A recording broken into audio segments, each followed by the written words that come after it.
सबसे प्यारी है, माँ तू जग में न्यारी है। माँ तू सबसे प्यारी है, माँ तू जग में न्यारी है।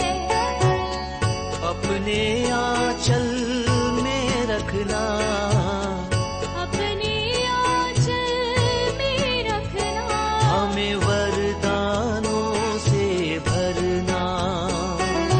माँ तू सबसे प्यारी है, माँ तू जग में न्यारी है। माँ तू सबसे प्यारी है, माँ तू जग में न्यारी है। पिता, पुत्र और पवित्र आत्मा के नाम पर आमीन। आप सबों को जय यीशु। कल के क्लास में हम लोगों ने ये जो पेंटेकोस्टल कलीसिया का एक झूठी शिक्षा, जो परंपरा के अनुसार चलना नहीं, जो कैथोलिक लोग परंपरा पर चल रहा है वो गलत है, 16 स्क्रिप्चर बाइबल केवल सही है, ये सिखाने का उसका पर्दाफाश हमने किया था। मैंने ऐसा कई उदाहरण बोल करके दिया, विशेषकर 3 वचन ऐसा सुनाया जो नए विधान के अंदर लिखा तो है, लेकिन कहीं पुराने विधान में या ईसा मसीह का एक कथन, स्वयं ईसा मसीह का एक कथन लिखा हुआ जो प्रेरित चरित वाला, वो ईसा मसीह ने कहाँ कहा, हमारे कहीं 4 सुसमाचार है उसमें नहीं मिला। इसका मतलब परंपरा में कई चीजें कलीसिया में सिखाते आए हैं और कुछ बातें ऐसा परंपरा में सिखाया हुआ बातें बाइबल के अंदर नए विधान के अंदर लिखा हुआ है। मूसा नबी का मृत्यु के विषय में, उनका शरीर के लिए शैतान और मिखाइल जो स्वर्गदूत के बीच का जो झगड़े के विषय में सब हम लोग नए विधान में पढ़ रहा है, लेकिन वो घटना पुराने विधान में नहीं पा रहा है, क्योंकि ऐसा कुछ ट्रेडिशन, जो कहावत, जो बातें जो मौखिक रूप से लोगों के बीच में चल रहा था, उसी को इसके अंदर लिखा हुआ है। इसका मतलब ट्रेडिशन में कई चीजें सिखा के आया है, जो बाइबल में सब कुछ नहीं है। बाइबल में क्या लिखा हुआ है वो भी हमने बताया। और बाइबल नाम का एक चीज करीब 400 वर्षों तक था ही नहीं। बाइबल जो शुरू हुआ एडी 397, उस समय पर उसको पारित किया है। उस समय पर भी बना नहीं, इसके बाद पर कितना वर्षों के बाद बाइबल बनाया है मालूम नहीं। मैंने बोला है 450 में, सॉरी 1450 में, 1450 में जॉन गुटेनबर्ग ने प्रिंटिंग मशीन फाइंड आउट किया। इसका मतलब उससे पहले कोई किताब प्रिंट ही नहीं हो रहा था। तो झूठी शिक्षा आज देख करके लोगों को भ्रमित कर रहा है, इससे सतर्क रहना है। जो पारिवारिक प्रार्थना एवं जो धर्म शिक्षा जो किताब जो हम लोगों ने जो अनेकों लोगों के पास है, उस किताब का यदि आप पेज नंबर 209 से 209 से आगे 3-4 पेज पूरा बाइबल के विषय में लिखा हुआ है। 214 तक, 209 से लेकर के 214 तक बाइबल का इतिहास लिखा है, कैसे बाइबल बना है और उसका तरीका, क्यों प्रोटेस्टेंट बाइबल में 66 किताबें, क्यों कैथोलिक चर्च का जो बाइबल है उसमें 73 किताबें, सब उसको पढ़ने से मिलेगा। कौन सा किताब कब जोड़ा, क्यों जोड़ा, ये सब उसके अंदर सही रूप से जो इतिहास है उसके अनुसार जो सही शिक्षा है वो उसके अंदर दिया हुआ है। नए विधान को कब बनाया, कब उसको शुरू हुआ, ये सब इतिहास। इससे अगर हमें सही स्टडी करें तब पता चलता है चर्च में शुरू के 400 वर्षों तक कोई बाइबल ही नहीं था। परंपरा से बाइबल सिखाना शुरू किया था। इसके बाद मैंने कहा था संत अतनसियुस उन्होंने ये आग्रह किया, अनेकों गलत टीचिंग चल रहा है, कहानियां चल रहा है, इसलिए हमें ऐसे एक किताब की जरूरत है, लोग सही शिक्षा दे। तो उन्होंने 382 के रोमन सिनड के अंदर नए विधान का 27 किताबों के एक सूची दिया। उसको संत पापा ने स्वीकार किया। उसको फिर से हिप्पो जो सिनड है 393 में जो चला था, उसमें उसको फिर से पुटअप किया। बाइबल पंडितों ने उसके ऊपर स्टडी किया, हाँ किया। इसके बाद फिर से वो तीसरा कार्तेज में 397 में फिर पुटअप किया। इस प्रकार बार बार उसके ऊपर स्टडी किया और लास्ट में तंद्रस सिनड में इसको फाइनलाइज भी किया है। उससे पहले ही फाइनलाइज है। और वो जो 73 किताब, इसका मतलब कब से, कार्तेज में 397 में उसका कैनन बना दिया था, फाइनलाइज हो गया। इसका मतलब एडी 397 में कार्तेज में 73 किताबों का लिस्ट फाइनल किया, उसको तब से माननीय था, तब से उसी किताब को फॉलो कर रहा था। बाइबल चाहे वो पपीरस के पत्ते में बनाया हुआ हो या जो चमड़े में बनाया हुआ बाइबल हो, वो बाइबल में 73 किताब था, 27 नया विधान का और 46 पुराना विधान का। पुराना विधान का हमें मालूम है सप्तजिंद जो बाइबल है वो कहाँ से है? यहूदी लोग, जो अलेक्जेंड्रिया में रहने वाले यहूदी लोग ग्रीक भाषा में, जो हिब्रू भाषा में लिखा हुआ किताबों को हिब्रू भाषा में, हिब्रू से ग्रीक भाषा में जब ट्रांसलेट किया, उस किताब का नाम है सप्तजिंद ग्रीक भाषा में। क्योंकि 70 स्कॉलर्स बैठ करके इसको ट्रांसलेट किया था, इसलिए उसको सप्तजिंद 70 से आया।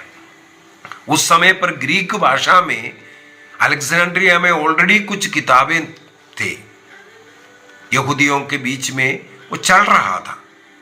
उन्होंने इन किताबों के साथ उनको भी जोड़ दिया। उसका इतिहास पूरा मैंने बोला पारिवारिक प्रार्थना एवं धर्म शिक्षा ग्रंथ के अंदर लिखा हुआ है। इस किताब के अंदर आप आराम से पढ़ सकता है। मेरे ये बोलने से जितना समझ में आ रहा है उससे ज़्यादा किताब को आप पढ़ने में, उसके अंदर मैंने जो तनक है, यहूदियों का धर्म ग्रंथ का नाम तनक, उसमें केवल 24 किताब होता था। उन 24 किताबों को कैसे विभाजन कर करके 46 बनाया, वो उसका पूरा वर्णन इसके अंदर लिखा हुआ है। उदाहरण के लिए जैसे सामुएल का ग्रंथ एक ही किताब होता था, अभी 1 सामुएल 2 सामुएल बोल करके। राजाओं का ग्रंथ एक था, उसको भी 2 बनाया। इतिहास का ग्रंथ एक था, उसको 2 बनाया। इसके बाद नबियों का ग्रंथ बोल करके एक ग्रंथ था, नबियों का ग्रंथ, उसको 12 बनाया, एक को 12 बनाया, छोटे छोटे जो नबियां। इस प्रकार सप्तजिंद बाइबल अर्थात ग्रीक परिभाषा जब चलाया तब उन्होंने अलग अलग किया, इसलिए किताबों की संख्या 24 से कितना बन गया? 46 बन गया। 46 बनने के समय उस समय पर कुछ किताबों को जोड़ भी दिया था। कौन सा किताबें? यूनानी भाषा में मक्काबियों का ग्रंथ था, तोबित का ग्रंथ था, प्रवक्ता ग्रंथ था, प्रज्ञा ग्रंथ था, बारूक और यूदत का ग्रंथ था। ये 7 किताबें ऑलरेडी अलेक्जेंड्रिया में चल रहा था, वो ग्रीक भाषा में था। उन्होंने उसको भी इसके साथ जोड़ दिया यहूदी। तो यहूदियों का उस तनक 46 किताबों का बन गया था और वो ग्रीक भाषा में ट्रांसलेट किया, इसको सप्तजिंद कहते थे। हमें इतिहास के अंदर फिर से पढ़ने के लिए मिलता है वही फिर चल रहा था, लेकिन यरूशलेम के यहूदियों को इसके ऊपर आपत्ति था। हम ग्रीक ट्रांसलेशन को नहीं मानेंगे, हम केवल वो 24 किताबों को मानेंगे। लेकिन ईसा मसीह आया, ईसा मसीह ने उस सप्तजिंद का इस्तेमाल किया आदिम कलीसिया ने उसी सेप्तुजिंत को इस्तेमाल किया। यरूशलेम के उन 24 किताब का जो तनक को नहीं, बल्कि सेप्तुजिंत जो ग्रीक भाषा में ट्रांसलेट हुआ था उसका भी उदाहरण है। क्या क्या कोटेशन ईसा मसीह ने दिया, वो पुराना विधान का जो सेप्तुजिंत कोटेशन मिला वो सब उसी से अप्रूव है। सेप्तुजिंत इस्तेमाल करता था उस समय पर आदिम कलीसिया सेप्तुजिंत 46 किताबों का सेप्तुजिंत इस्तेमाल कर रहा था। इसलिए कार्तेज के अंदर इस 46 के साथ 27 किताबों को जोड़ करके 73 किताब का बाइबल बनाया। वो चल रहा था। लेकिन प्रोटेस्टेंटिज्म जब शुरू हुआ मार्टिन लूथर के द्वारा, उन्होंने यरूशलेम के यहूदियों के साथ मिला जो ईसा मसीह को मुक्तिदाता स्वीकार नहीं किया, उनका साथ दिया। ईसा मसीह को मुक्तिदाता स्वीकार ना करते हुए उन लोगों ने एडी 98 के अंदर 9800 उस पीरियड में यामनी में एक महासभा बुलाया, यहूदियों का महासभा। उस समय पर कहा जाता है वहां का जो यरूशलेम के फरीसी लोग, ऐसे लोग उसके अंदर ज्यादा था। तब उन लोगों ने ग्रीक परिभाषा का विरोध किया। हम उसको मानेंगे नहीं, हम केवल 24 किताब का तनक को ही मानेंगे। तो वो उन्होंने यामनी में निर्णय किया।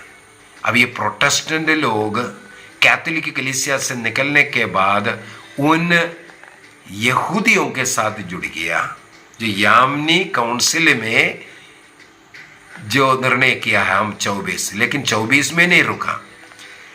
यामनी काउंसिल में नया विधान को, क्रिश्चियन का जो बाइबल है नया विधान 27 किताब, यामनी में वो उसको भी तिरस्कार किया, उसको नहीं लिया। लेकिन उन्होंने प्रोटेस्टेंटों ने कैथोलिक का वो 27 किताब को मान लिया, प्लस उन्होंने यामनी काउंसिल वाला जो 24 किताब उसको जो 46 किया 36 उसको मान लिया उसके अंदर से। बाकी को उन्होंने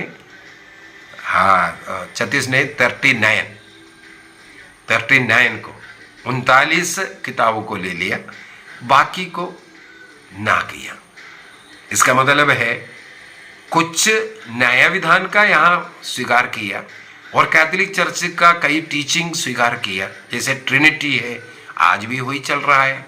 बाइबल में कहीं ट्रिनिटी के विषय में नहीं है, लेकिन चर्च का जो टीचिंग है वो ट्रिनिटी शब्द कैथोलिक चर्च ने दिया हुआ है।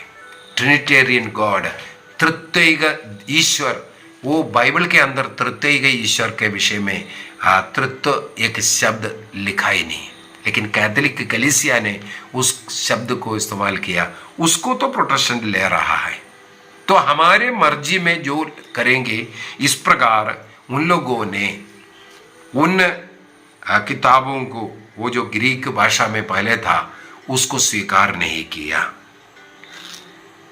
कौन? एक व्यक्ति का निर्णय, मार्टिन लूथर ने, एक व्यक्ति, किसी सभा नहीं, किसी समुदाय नहीं, या कोई मीटिंग नहीं, एक व्यक्ति को लगे ये सही नहीं है, हम उसका फॉलोवर सब उसके साथ हो गया। प्रोटेस्टेंटिज्म यही तो है, एक व्यक्ति का निर्णय, एक व्यक्ति कुछ भी झूठ सिखा दो उसको फॉलो करने वाला। इसका मतलब शैतान किस प्रकार लोगों को भ्रमित कर रहा है और अनेकों लोग उसके ऊपर आकर्षित होकर के ये जा रहा है। मैं इसलिए क्लास ले रहा हूं, सत्य को जाने।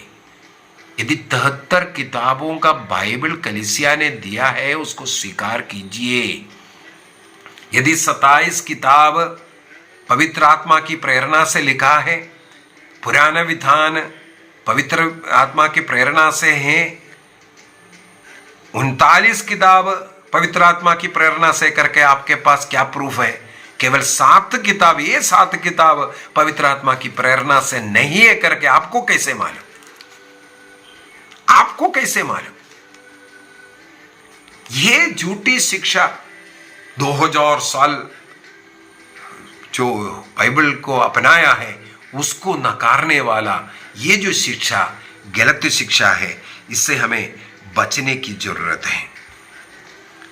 जो ट्रेडिशन से आने वाले जो सत्य बातों को कलीसिया ने लिखा है, ट्रेडिशन, मैंने कल के क्लास में भी बोला था, क्या है ट्रेडिशन? अनरिटन स्क्रिप्चर को, अलिखित वचन को, ईश्वर वचन को हम लोग ट्रेडिशन कहते हैं। अभी बाइबल या स्क्रिप्चर क्या है? जो लिखित ट्रेडिशन जो सिखा करके आ रहा था, उसका कई उदाहरण बाइबल के अंदर मिलेगा। योहन का पहला पत्र अध्याय 1 वाक्य 1 से 3 तक हुई है। हमने जो देखा, सुना, स्पर्श किया, उसके विषय में हम लिख रहा हूं बोल करके। योहन ने कहीं एडी 100 आकर के ये सब लिखा है। जब लिखा बोल रहा है, हमने अभी तक जो सुना, सीखा, देखा, हमने खुद देखा, अनुभव किया, उसको हम लिख रहे हैं बोल करके। इसका मतलब ट्रेडिशन को लिखा। संत लूकस ईसा मसीह का शिष्य नहीं था, वो संत पौलुस का शिष्य था, एक गैर यहूदी व्यक्ति भी था। वो लूकस का सुसमाचार अध्याय 1 जैसे लिखना शुरू किया, वहां पर भी देखो, जो सीख करके, जो सुना चीजें, जो अन्य यहां वहां से हमने खोज निकाल करके आया, क्योंकि वो शिष्य भी नहीं था, वो मैं लिख रहा हूं बोल करके। पेतरुस का दूसरा पत्र अध्याय 1 वाक्य 16 से आगे अगर पढ़ करके जाएंगे, पेतरुस का दूसरा पत्र अध्याय 1 वाक्य 16 से आगे, और कुरिन्थियों का पत्र थोड़ा पढ़ लेता हूं, उसको नहीं पढ़ेगा तो फिर उसका मजा नहीं है। कुरिन्थियों का पहला पत्र अध्याय 15, कुरिन्थियों का पहला पत्र अध्याय 15, उसका वाक्य 3 को पढ़ना चाहूंगा। 3, संत पौलुस ने लिखा है, मैंने आप लोगों को मुख्य रूप से वही शिक्षा सुनाई है जो मुझे मिली थी, और वह इस प्रकार है, मसीह हमारे पापों के लिए प्रायश्चित, हमारे पापों के प्रायश्चित के लिए मरे, जैसा कि धर्म ग्रंथ में लिखा है। देखो, मुझे जो शिक्षा मिली है, मैंने उसी को लिखा है। अभी मौखिक रूप से उनको जो मिले हुए बातें और कुछ अन्य किताबों में ईसा मसीह के विषय में जो लिखा हुआ बातें, इन सबको लेकर के ये बोल रहा है, मैं इसलिए लिख रहा हूं। देखो, संत पौलुस स्वयं कहते हैं, मुझे जो मिला हुआ है, जो सुना है, उसको मैं आपको सुना रहा हूं। तो ट्रेडिशन सुनकर के आया है। फर्स्ट 400 years केवल मौखिक रूप से, इसके बाद लिखित, और लिखित 73 किताबों का नियम 373 में, 3 में और 97 में, 397 में वो फाइनलाइज हो गया, सील लग गया। तब से 73 बुक है। आपके बाइबल के अंदर कितना किताब है ये देख लीजिए। क्यों आपने अन्य किताबों को निकाला? क्यों ग्रीक ट्रांसलेशन को आपने निकाला? जवाब है तो दीजिए। आइए हम अपनी आंखें बंद करें, निर्णय करें। हम सबसे पहले पवित्र ट्रेडिशन, इसके बाद पवित्र बाइबल, हम एक समान दोनों का आदर करते हैं। जितना आदर पवित्र बाइबल को दे रहा है, उतना ही आदर हम परंपरागत टीचिंग को भी देता है। निर्णय कीजिए। कैथोलिक कलीसिया जो आधिकारिक रूप से सिखा रहा है, उस ट्रेडिशन में हम रहेंगे। जो किताब हमें 73 किताब को दिया है, उसको ईसा मसीह ने माना, ईसा मसीह और शिष्य लोगों ने उपयोग किया। मार्टिन लूथर और 18वीं सदी आते आते बाइबल से, प्रोटेस्टेंट बाइबल से पूर्ण रूप से निकला। उससे पहले भी उनके पास था। मार्टिन लूथर के बाइबल में था 73 किताबें, लेकिन आज उसको निकाला गया। क्यों निकाला? एक व्यक्ति का मन मर्जी के कारण। कौन से सिरड में, कौन से बाइबल पंडितों का मीटिंग में निर्णय किया?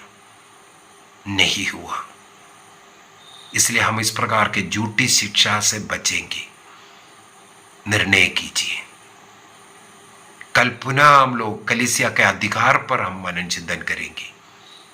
सिखाने का अधिकार किसको है, कल के क्लास में हम सीखेंगे। पिता, पुत्र और पवित्र आत्मा के नाम पर आमीन। आप सबों को जय यीशु।